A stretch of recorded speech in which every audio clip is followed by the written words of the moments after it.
네, 안녕하세요. 김중근입니다. 유튜브의 알고리즘에 뜬 거를 보니까 오늘 어떤 유튜버께서 나는 왜 현대차, 카카오, LG화학, 네이버를 샀는가라는 제목의 영상을 만드셨더라고요. 그래서 저는 나는 왜 현대차, 카카오, 네이버, LG화학을 팔았는가라는 영상을 만들어야 됩니다만은 아니 뭐 그 유튜버하고 싸울 생각은 전혀 없고요. 그런 것도 아니고 그분의 생각이나 제 생각이 혹시 뭐 같을 수도 있는 거니까 뭐 제 영상을 보지도 않았으니까 뭐라고 말씀드리지 않겠습니다만은 여하간 최근 들어서 저는 그 이들 종목에 대해서 다이버전스가 나타나고 있다라고 말씀드린 바 있었죠. 그리고 다이버전스가 나타나면은 그것은 추세가 바뀌는 거다. 또는 하다못해 조정이 나타나는 거다라고 말씀드린 바 있습니다. 실제로 그렇게 되고 있는지 각 종목들이 어떻게 되고 있는지를 알아보도록 하죠. 삼성전자 보통 그렇지 않더라도 각 대형주들의 움직임을 정기적으로 말씀드리는 게 뭐 우리의 그 일과이기도 하니까 먼저 그 종목들을 말씀드립니다. 삼성전자 어떻게 될까요? 지난번 그 이 대형주들의 분석에서 제가 뭐라고 말씀드렸냐니까 삼성전자는 일목균형표 상으로 봐서 절묘하게 구름을 타고 올라가는 거다. 올라가고 있다. 그죠? 좀 크게 한번 볼까요? 일목균형표 구름을 절묘하게 타고 올라가고 있다. 그래서 다른 종목에 비해서는 괜찮아 보인다. 이미 다이버전스가 나타났지만 다이버전스는 아닙니다. 이거는 소위 주가는 RSI 주가는 떨어지고 있고 고점도 낮아지고 있는 것이니까 이것을 다이버전스라고 말하기는 어렵지만 여하간 일목균형표상으로 봐서 구름을 절묘하게 타고 있으니까 다른 종목에 비해서는 괜찮아 보인다라고 말씀드린 바 있죠. 기억나시죠? 저는 하지 않는 이야기를 했다고 우기지는 않습니다. 자, 그래 이후에 일목균형표 구름을 타고 그래도 구름 안에서 움직이고 있죠. 그래서 다른 종목보다는 괜찮아 보인다라고 말씀드릴 수 있는 겁니다.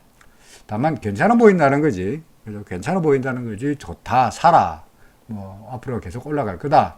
라는 이야기는 아닙니다. 무슨 말이냐? 저는 전반적으로 우리 다음 영상에서 말씀드리겠습니다만 전반적으로 우리나라 코스피 지수의 파동을 아직까지는 조정 파동의 와중에 있다고 보고 있다 보니까 삼성전자 역시 마찬가지입니다. 삼성전자의 경우에도 역시 조정 파동의 와중에 있다라고 생각하고 있죠. 크게 보아서 1, 2, 1, 2, 3, 4, 3. 그죠? 1, 3에 1, 3에 2, 3에 3, 3에 4, 3에 5까지 해서 3. 그죠? 그 다음에 4, 그리고 5, 그 다음에 여기까지 3이고, 그죠? 1, 2, 3까지 왔고, 그 다음에는 이제 조정 양상이 나타나고 있다라고 생각하는 와중이니까, 조정 양상이다 보니까, 아직까지는 완벽하게 크게 올라가기보다는 좀 더 조정의 기간이 있어야 되지 않겠나라고 생각하는 편이죠. 그래서 뭐 삼성전자 조정의 와중에 아직까지 있다 보니까 조정이 끝났다고 말하기는 좀 성급하지 않냐라는 이야기입니다. 일단 간에 그래도 다른 종목보다는 낫다라는 이야기죠. 일목균형표 바닥에서 구름에서 올라가고 있으니까. 자, 두 번째로 현대차 같은 경우에 보면은 현대차는요.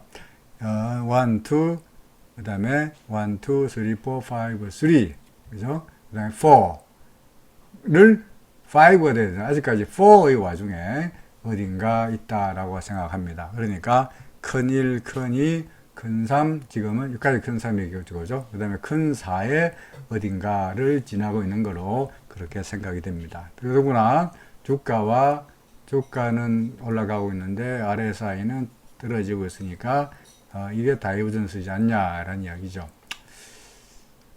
뭐 지난번에도 설명드린 바 있습니다만은 다이버전스가 나타나더라도 네이버부터 보고 이야기하죠. 자, 네이버 같은 경우에 근데 과거로 돌아가서 본다면 현재 주가는 올라가고 있는데 RSI는 낮아지고 있는 거니까 이 다이버전스다 그렇지 않아요. 그죠? 또는 그 전으로 돌아가서 이 경우도 마찬가지죠. 지난번에도 똑같은 말씀을 드린 바 있습니다만은 주가는 올라가고 있는데 RSI는 주춤거리고 있으니까 이 다이버전스지 않냐. 근데 다이버전스임에도 불구하고 주가는 올라가지 않았냐. 그죠? 올라갔죠. 이후에. 그렇죠. 또 여기서 또 다이버전스가 나타났는데 주가가 조정을 보이기보다는 추세가 바뀌기보다는 더 올라가지 않았느냐. 올라갔죠. 그죠? 따라서 이번에도 또 역시 다이버전스가 나타나고 있지만 또 올라가지 않겠느냐. 뭐 이렇게 말을 할 수 있겠죠. 그죠? 그죠? 근데 RSI 또는 다이버전스를 어떻게 비유할 수 있냐면, 여러분들 세상에서, 지금 세상이란 말이 좀 그렇고, 현재 전 세계에서 가장 빨리 달리는 육상 선수가 누굽니까? 100m 육상 선수가 누구죠? 그죠? 그 뭡니까? 그 누굽니까? 갑자기 이름이 갑자기 생각 안 나네. 세상에서 제일 빨리 달리는 육상 선수 이름이 생각났다. 우사인 볼트. 그러니까 우사인 볼트 이름이 갑자기 생각 안 나나요? 자, 우사인 볼트입니다. 우사인 볼트. 자, 우사인 볼트가 근데 100m 결승점에서 빵 달린다고 생각합시다. 빵 달립니다. 이게 100m 결승점이에요. 100m. 그래서 싹 달립니다. 막 막 달립니다. 얼굴. 사람 얼굴 좀 이상합니다. 나는 야, 연락이 달립니다. 이렇게 막 달립니다. 이게 1등이에요. 우사인 볼트예요. 1등이에요. 자, 우사인 볼트가 100m 결승점을 빡 통과했어요. 결승점을 앞당깁시다. 안 되겠습니다.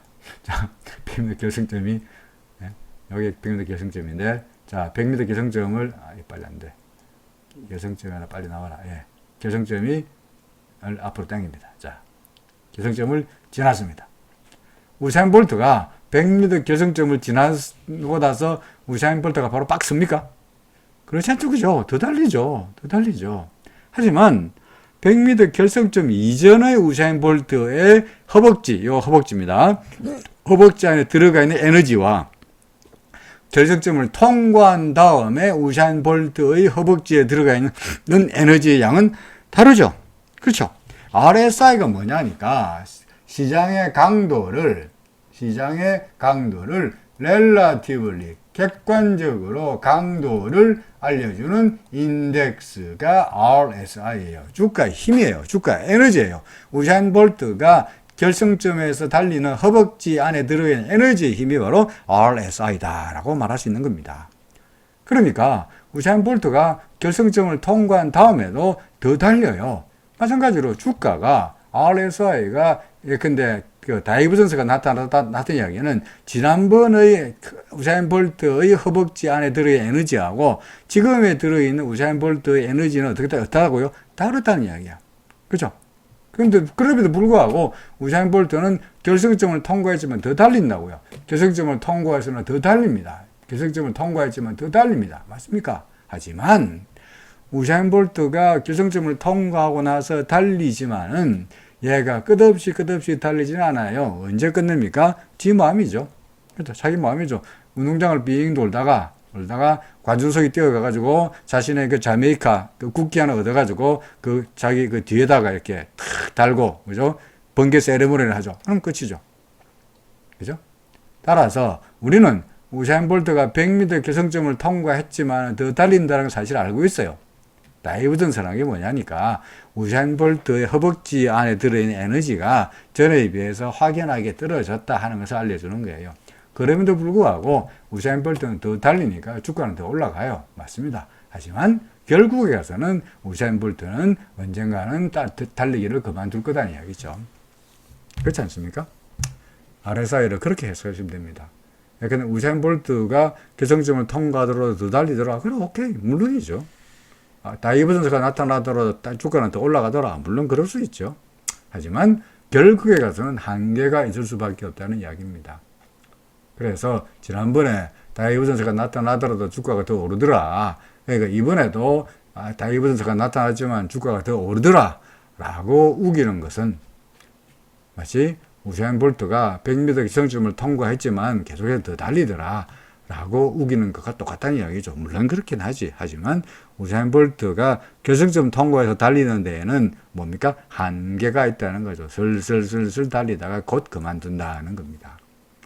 그래서 그걸 기대하고 추가로 매수하거나 주가가 더 올라갈 기라고 우기는 것은 위험한 생각이다라는 말입니다. 자, 네이버였고요. 현대차였고. 그래서 현대차 같은 경우에 현재 다이버전스가 나타나고 있으니까 결국은 조정을 보이지 않겠냐는 이야기입니다. 자, 카카오 마찬가지입니다. 그죠? 뭐 파동 이야기 했습니다만은 3, 4, 5전에 파동이 이제 이미 카카오 이거 써놨죠. 1, 2, 3, 4, 3, 4, 5 이게 이제 다이고널인가 아닌가에 대해서 뭐 여러 가지 말이 많았습니다만은 다이고널인지 아닌지는 그건 뭐 어려운 이야기니까 차치하기로 하고요. 일단 간에 1, 2, 3, 뭐 1, 2, 3, 4, 5가 된 것 같아요. 대충 그 채널링으로 봐서도 저희 고점에 다 온 것 같고요.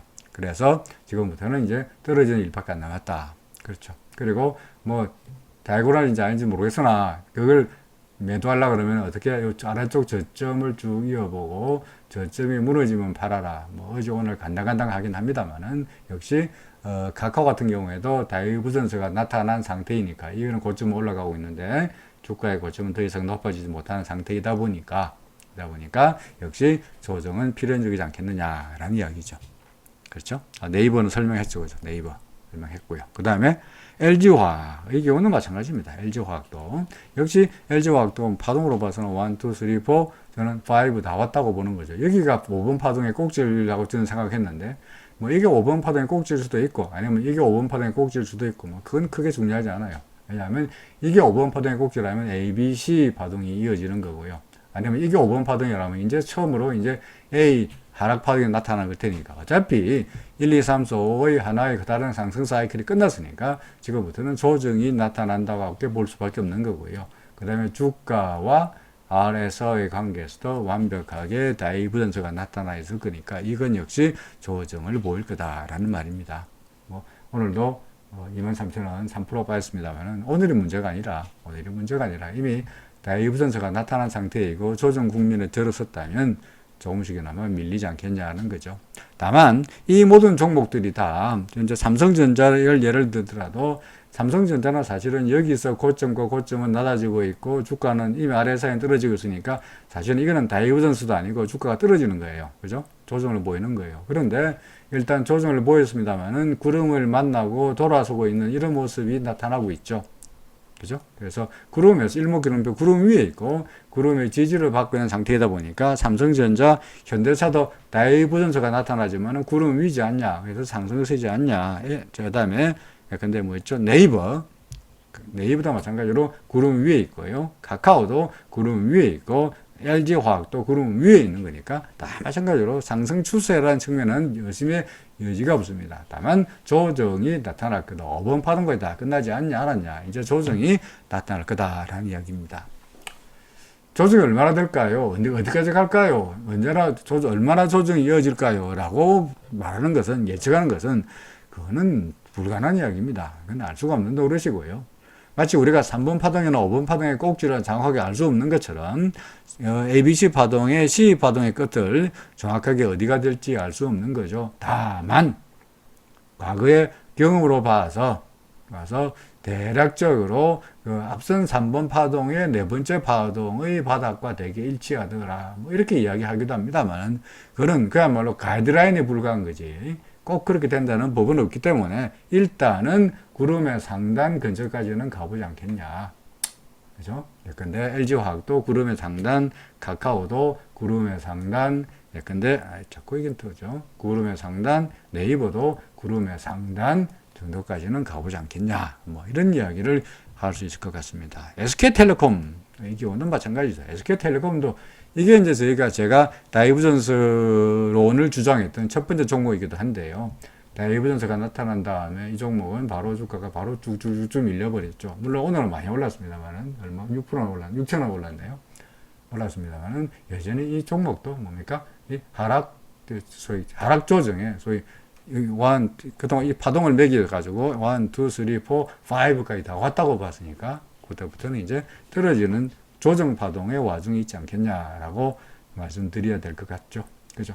그러니까 현재로 봐서 모든 종목들이 삼성전자, 현대차, 카카오, 네이버, LG화학, SK텔레콤 모든 종목들이 다 조정의 와중에 다이버전스까지 보이면서 조정의 와중에 들어간 것처럼 예상이 됩니다. 자, 많이 나온 김에 우리나라 주가 지수, 코스피 지수마저 보죠. 코스피 지수에서도 다이버전스가 나타나는지 안 나타나는지를 한번 슬쩍 보죠. 코스피 지수를 본다면 저희 코스피 지수죠, 그죠? 코스피 지수의 경우에는 다이버전스라고 말할 것도 없습니다. 그렇죠? 주가는 고점에 낮아지고 있고요. 고점은 낮아지고 있고 RSI도 낮아지고 있는 상태이다 보니까 이런 다이버전스가 아니라 그냥 하락하는 거죠. 그죠? 하락하는 거죠. 일단 간에 모든 것이 다 여전히 우리는 뭐 코스피 지수 역시 여전히 하락 파동의 와중에 조정 파동의 와중에 와 있는데 제가 이 그림을 그려놨듯이 구름대 근처까지 한번 가보지 않겠냐라는 이야기고요. 그 다음에 기간상으로 봐서 이것이 만약에 5분 파동의 꼭지라고 한다면 거기에 우리가 다 2458을 다 거기를 고점이라고 다 동의한다면 여기까지가 작년 올 3월부터 그 8월 말까지 8월 13일까지 대개 대략적으로 3월 19일부터 8월 13일이니까 대략 한 6개월 5개월인가요? 8-3월 그렇죠. 5개월이죠. 한 5개월쯤 왔으니까 그렇죠. 5개월쯤 왔으니까 그걸 갖다가 조정이 달랑 뭐 일주일, 사흘, 뭐 3주로 끝나기를 위해서 끝났다고 말하기는 너무 조정 기간이 너무 짧죠. 그죠? 그래서 조정기간은 좀 더 있으리라 라고 생각이 됩니다. 하다못해 한두 달, 이렇게 한 두 달 정도는 가야 되지 않겠냐 라고 생각이 됩니다. 그러니까 떨어지고 그 다음에 올랐으니까 계속 갈 거다 라고 말한 것도 어렵고 오늘 주가가 떨어지다가 근데 오늘 같은 경우에 더구나 간밤에 나스닥 지수가 마이너스로 보였음에도 불구하고 나스닥 선물 지수도 마이너스인데 주가가 상당히 들어 올린 걸 가지고 고무적으로 이제 올라갈 거다. 난 그래서 LG화학과 삼성전자와 현대차와 카카오를 샀다. 라고 말하는 것은 너무 성급한 판단이 아닌가 라고 생각합니다. 좀 더 기다리면은 훨씬 더 싼 가격에 이거보다 낮은 가격에 살 수 있는 기회가 있을 텐데 추세는 상승세라는 측면에서는 의심의 여지가 없습니다만은 일목균형표 그룹 위니까 상승세라는 측면은 의심의 여지가 없으나 지금보다 훨씬 더 낮은 수준에서 매수할 수 있는 기회가 있을 것이다 라는 이야기입니다. 자, 그래서 삼성전자, SK텔레콤, 네이버, 현대차, 카카오, LG화학을 봤습니다. LG전자 또 역시 본 김에 한번 보죠. 뭡니까? 얘도 다이버전스 그죠?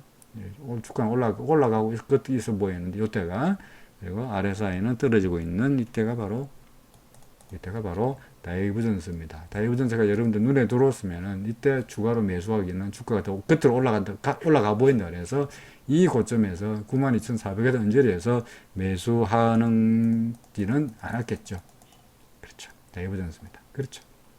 자, 그래서 일단 대형주들을 말씀드렸고요. 다음 영상에서는 여러분들이 올려주신 종목 그리고 코스피에 대한 리뷰, 추천주, 제가 지난 금요일 날 올려드렸던 추천주 등등의 리뷰를 다음 영상에서 말씀드리도록 합니다. 자, 이번 영상은 여기까지입니다. 고맙습니다.